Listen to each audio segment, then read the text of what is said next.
Our latter autumn was spent in Bishopston, where we continued to explore the bays and trails of the Gower Peninsula. A birthday celebration was in order with Anessa and my Aunt Maya in Mumbles.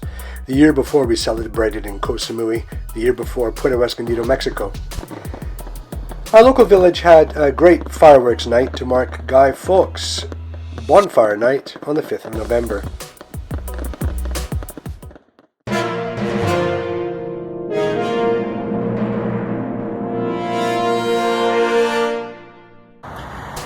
We're in a place called Cofton Hackett, which is a suburb of Birmingham. You just saw a couple of wayward seagulls, and I'm not quite sure what they're doing here because we're about as far from the sea as you can get in the UK. And now we're starting to realise why we left Britain in the winter. We still love Britain, and we'll always come back. And I think when we do come back in the future, it will be in the summer, in spring maybe. Late spring, summer, early autumn. Those are our favourite times of year here. But what's good is we're seeing a lot of people decorating their houses for Christmas and putting up lights and making shows, which is nice to see. You know, it's great. And I'm sure, I don't know which country you are based in when you're watching this, but it's just nice when those people make the effort to get into the Christmas spirit. Because we were raised in colder climates, and snow and the whole thing seems to go with Christmas. Whereas wearing shorts and going to the sea and having palm trees and drinking coconuts water isn't quite the same.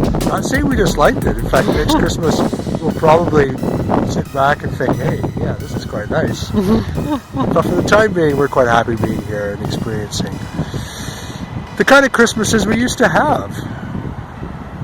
But there you are. And we don't know where will be our next Christmas. That's the joy of the traveling.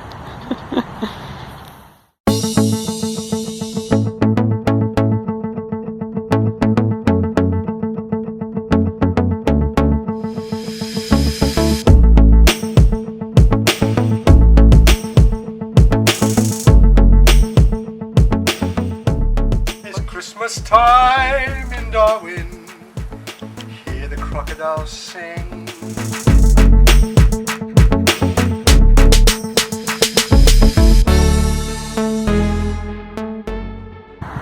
Also, one thing since we've been back, because we're not actually living in a house and staying in one area, we're not considered residents of one area. I mean, we're still UK residents. And Anessa wanted to vote, so I decided to inquire, and I looked it all up, and yeah, we could vote. And because we're not staying in one area, how it works is you could have, well, first of all, I filled in the forms, and the forms that applied most to us were as homeless people or travellers, and the travellers came under homeless people, funny enough. And so I filled in this form, and of course you have to decide which constituency you voted in a virtual election.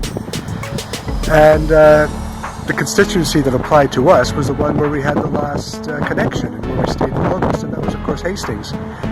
So I filled in the forms and I sent them to Hastings Council, and a couple of days later I get an email back saying that you can't apply to vote here because you don't live here and you can vote as an overseas person. And I said, well, if you want to, for the sake of expediency, yeah, we'll do that. And then she rang me back a couple of days later, the voting officer. Obviously I think kind of worried about for expediency, as I said in the letter, and asked me questions, and then she, after the interview on the phone, agreed that the form was correct that I filled in, and that we could vote in Hastings, because that is where we did have our last area of connection. So we voted in the election. One of the good things about being back in the UK and you're walking in grass in a park, you don't have to worry about the possibility of a poisonous snake biting you and possibly paralyzing you or even killing you. I was just walking along here and I saw this piece of wood, and it looked like a snake from a distance. And if I were in, say, Costa Rica, I would probably think twice and think, oh my God. But of course here, there are poisonous snakes in the UK. I mean, there's one breed called an adder, but they're only about 2 feet in length, and they're quite skinny, and you might suffer a bite, which you might need medication for, but it's not very unlikely to kill you.